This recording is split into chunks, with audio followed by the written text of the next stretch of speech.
Kembali di Special Report, pemirsa, sidang penistaan agama dengan terdakwa Basuki Cahayapurnama telah berakhir beberapa saat yang lalu dan kuasa hukum Ahok mengadakan konferensi pers di hadapan media perihal jalannya sidang ke-7 hari ini. Dan berikut keterangan tim kuasa hukum Ahok.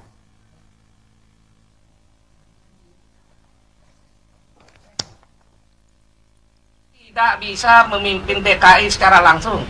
Tapi oleh saksi yang seperti itu, enak saja dia tidak hadir, lalu tidak dikenangi sanksi. Kalau ini terus terjadi, keadilan di Indonesia sulit terwujud. Hak asasi Pak Ahok sudah tertindas habis. Konsekuensinya tidak ada cara lain, kita merencanakan kalau majelis hakim tidak mengambil tindakan, kita akan laporkan Ibnu Baskoro itu. Ya. Sudah 2 orang kita lakukan pelaporan, tapi Ibnu Baskoro akan kita laporkan juga. Maaf, sudah tambahan bahwa kami sudah melaporkan 2 orang saksi ke Polda Metro Jaya, saksi pelapor ya yang diduga kuat bahwa keterangannya itu secara palsu dan fitnah. Yaitu pertama kita laporkan saksi pelapor Novel, ya atau yang dengan istilahnya Habib Novel. Kemudian yang kedua yang kita laporkan itu adalah Habib Muslim. Baru kemarin malam kita laporkan Habib Muslim. Dan mungkin nanti akan ada lagi saksi-saksi berikutnya yang mungkin kita lihat nanti keterangannya juga memberikan keterangan kita, maka kami akan melaporkan juga ke kepolisian. Kalau tadi sudah dinarasikan dengan baik hasil temuan kita di dalam proses persidangan, kami sampai pada kesimpulan bahwa saksi-saksi pelapor yang baik yang sudah diperiksa maupun yang belum diperiksa ini adalah merupakan saksi yang keterangannya by design. Tentu by design oleh kekuatan yang luar biasa dalam kerangka tidak mencari kebenaran material, tetapi lebih pada meruntuhkan hak personal Pak Basuki Cahayapurnama dalam proses politik elektoral kali ini. Dan itu hakim akan menjadikan satu pertimbangan penting nantinya di dalam mengambil putusan. Nah, kalau 4 orang saksi hari ini sudah diperiksa, kalau dilihat dari pembobotan, 2 orang saksi dapat dibenarkan atau menguatkan keterangan karena dia adalah ada di saat kejadian di Pulau Seribu, sementara 2 saksi haruslah dipandang sebagai saksi by design dan ini dapat dikesampingkan dan tidak memiliki nilai kesaksian yang memperkuat dalil-dalil dakwaan jaksa penuntut umum. Saya kira demikian. Terima kasih. Tadi hakim udah bilang mau cari kebenaran material. Saya kira ini para penasihat hukum udah bicara panjang lebar, sesuai yang saya nggak ngomong lagi nih, udah diomongin semua. Terima kasih semua. Mereka. Assalamualaikum. Pak Ahok. 4 saksi memberikan keterangan dalam sidang dugaan penistaan agama hari ini. 2 saksi fakta yaitu Lurah Pulau Panggang dan kameramen pengambil gambar ditanyakan seputar respon warga saat pidato Ahok. Sementara saksi pelapor Muhammad Asroy Saputra mengaku laporkan Ahok setelah melihat video di situs YouTube.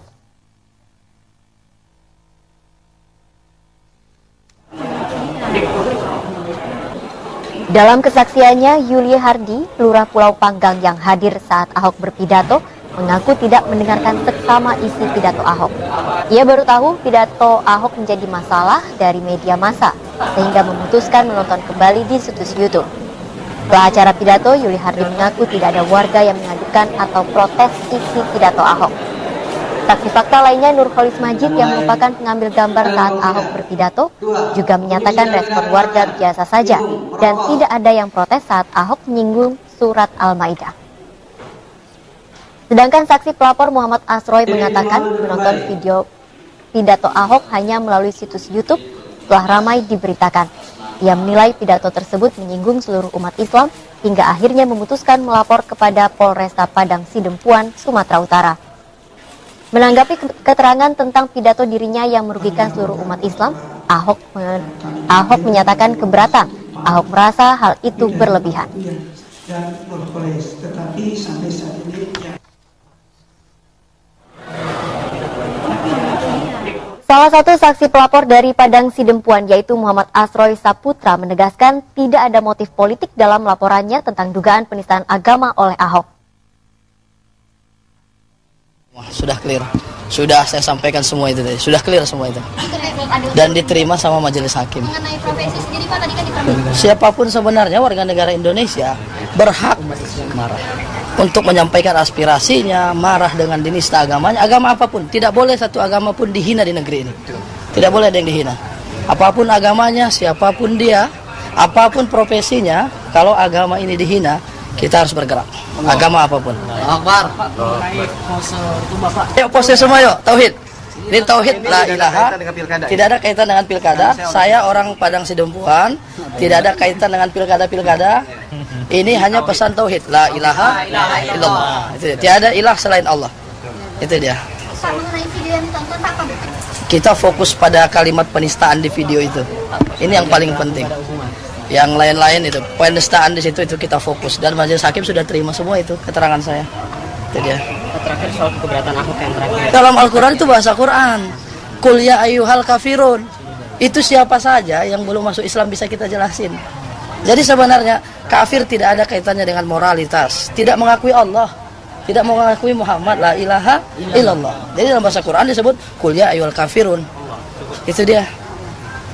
Cukup ya, makasih ya. Oke. Ada pertanyaan lagi? Pas ya.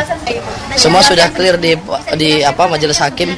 Yang sempat dipermasalahkan seperti apa sih Pak? jadi bisa dijelaskan leluhurnya ada di mana? Supaya Itu juga diulang-ulang sama mereka sebenarnya. Banyak yang tidak substantif. Diulang-ulang terus sama yang lain-lain. Sidang perkara penodaan agama dengan terdakwa Ahok sudah berjalan selama 7 kali. Namun sayangnya sidang Ahok selama 6 kali berturut-turut dilakukan secara tertutup untuk media. Komisi Yudisial berharap hakim bisa mengubah aturan tersebut agar seluruh informasi dapat diterima masyarakat dengan lebih transparan.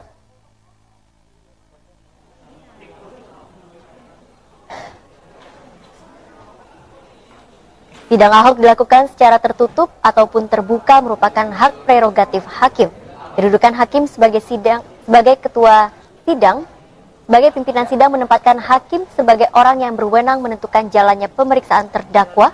Semua tanya jawab pun melalui hakim dan semua keterangan dan jawaban ditujukan untuknya. Tidak berbeda dengan prinsip tata tertib persidangan pada umumnya. Segenap izin proses persidangan ditetapkan sesungguhnya pada otoritas hakim ketua sidang. Boleh atau tidaknya pengambilan foto, rekaman suara, atau rekaman gambar bergerak, izin terlebih dahulu dengan hakim ketua sidang. Sebagai institusi penegak hukum yang memantau perilaku hakim, Komisi Yudisial berharap Hakim Pengadilan Negeri Jakarta Utara dapat memberikan ruang gerak bagi KY, khususnya dan juga media untuk bisa merekam gambar di ruang persidangan. Tujuannya agar proses persidangan dapat menjadi informasi yang bisa diupdate oleh masyarakat dengan lebih transparan. Bagi Komisi Yudisial sendiri, memiliki kebutuhan melakukan perekaman gambar selama persidangan berlangsung, agar bisa memantau perilaku hakim selama memimpin persidangan, apakah melanggar kode etik atau tidak, mengingat saat ini hakim tengah menjadi sorotan dari publik. KY pun telah berkoordinasi dengan Mahkamah Agung terkait larangan merekam di dalam ruang sidang.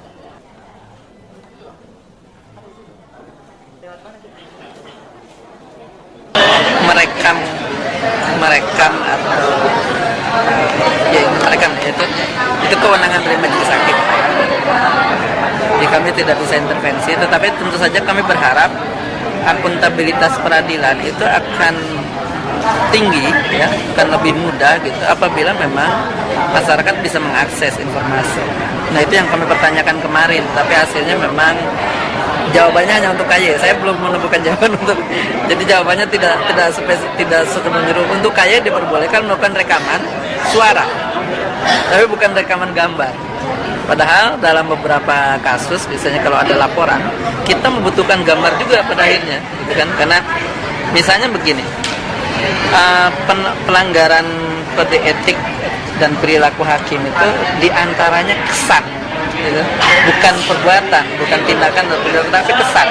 Misalnya kesan memihak, itu kan mau tidak mau hanya bisa diperoleh melalui gambar, bukan dengan suara. Dan itu banyak di dalam kode etik, kesan memihak, kesan ya macam-macam. Jadi kesan ini hanya bisa diperoleh sekali lagi menurut gambar, dan itu yang kami ya kalau dalam ini ya boleh dikata sebenarnya kritik kami terhadap keberatan kami terhadap majelis hakim. Sidang lanjutan kasus dugaan penodaan agama dengan terdakwa Basuki Cahayapurnama alias Ahok kembali digelar untuk ke-7 kalinya hari ini. Sesuai jadwal, pihak jaksa penuntut umum seharusnya menghadirkan saksi fakta. Di antaranya adalah Lurah Pulau Panggang Kepulauan Seribu, Yuli Hardi, yang menyaksikan langsung pidato Ahok.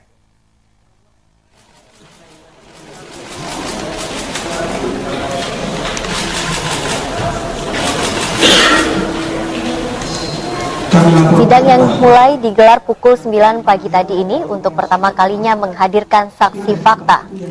Dan berkoles, tetapi sampai saat ini yang dari 2 orang saksi.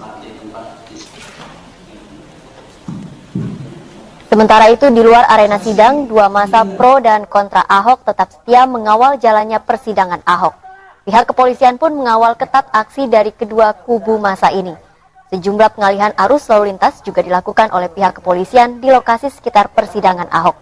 Jalan RM Harsono ditutup untuk semua arus kendaraan, baik yang berasal dari arah Pasar Minggu maupun Jalan TB Simatupang. Pengalihan arus ini baru akan berakhir setelah persidangan selesai digelar.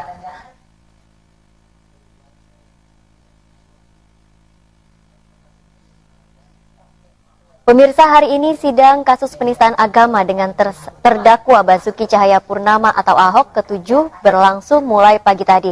Sidang hari ini menghadirkan 5 orang saksi pelapor. Dan pemirsa, untuk mengetahui situasi terkini dari depan ruang sidang, sudah ada rekan kami Wahyu Seto Aji di Pengadilan Negeri Jakarta Utara di Gedung Kementan Pasar Minggu, Jakarta Selatan. Ya, Seto, bagaimana jalannya sidang yang digelar pada hari ini?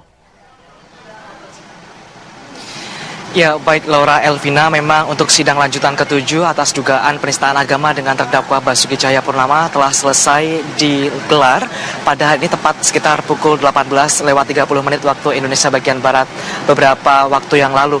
Memang sebelum sidang ditutup, terdakwa Ahok sempat memberikan keterangan atas tanggapan terkait dengan keterangan yang disampaikan oleh saksi pelapor yang dihadirkan di muka persidangan terakhir, yakni Iman Sudirman. Ahok mengatakan keberatannya terkait dengan keterangan saksi bahwa dirinya dinilai telah melakukan penodaan agama. Menurut Ahok bahwa dirinya tidak melakukan penistaan agama telah tidak melakukan penistaan agama sebagaimana penilaian dari saksi pelapor ini. Sementara itu juga Ahok keberatan terkait dengan keterangan atas keterangan dari Iman Sudirman dalam berita acara pemeriksaan yang dilakukan pada tanggal 18 November 2016, karena memang jika Iman telah melakukan klarifikasi dan juga telah merevisi pernyataannya di muka persidangan, namun dalam BAP tersebut Iman membubuhkan tanda tangan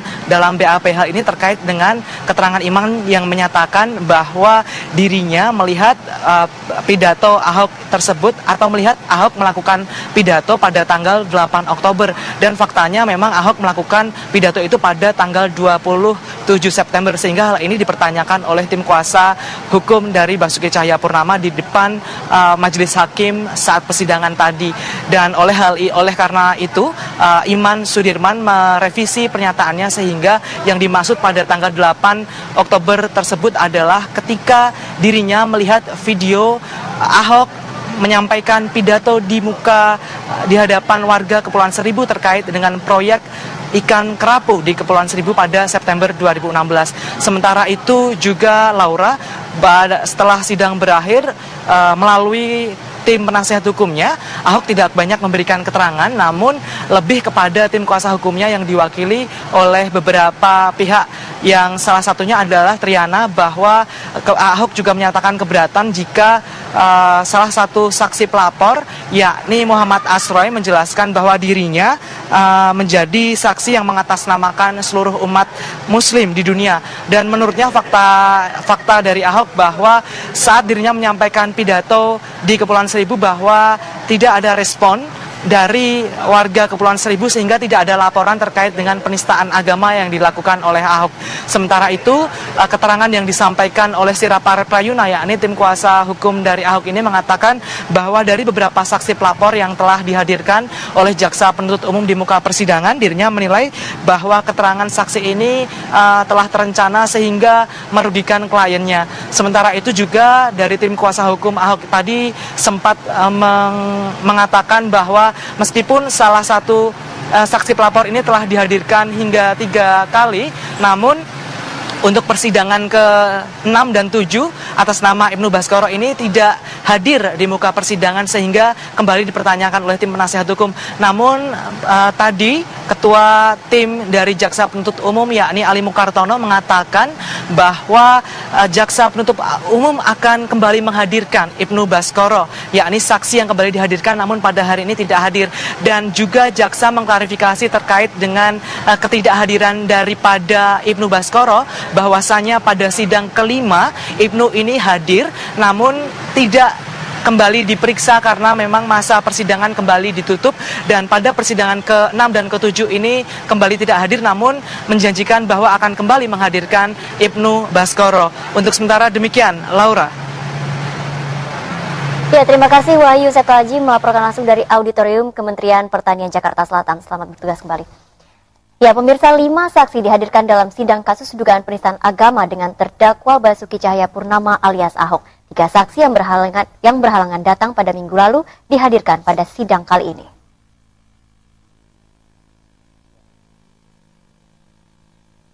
Lima saksi yang dijadwalkan hadir pada hari ini yakni Yuli Hardi yang merupakan lurah di Pulau Panggang, Kepulauan Seribu. Yang kedua adalah Nurholis Majid yang merupakan perekam pidato Dinas Komunikasi Pemprov DKI Jakarta. Dan 3 saksi pelapor yakni Ibnu Baskoro, Muhammad Astroy Saputra, dan Iman Sudirman. Iman dan Muhammad Astroy sudah 2 kali tidak hadir dalam persidangan, sementara Ibnu sudah ketiga kalinya.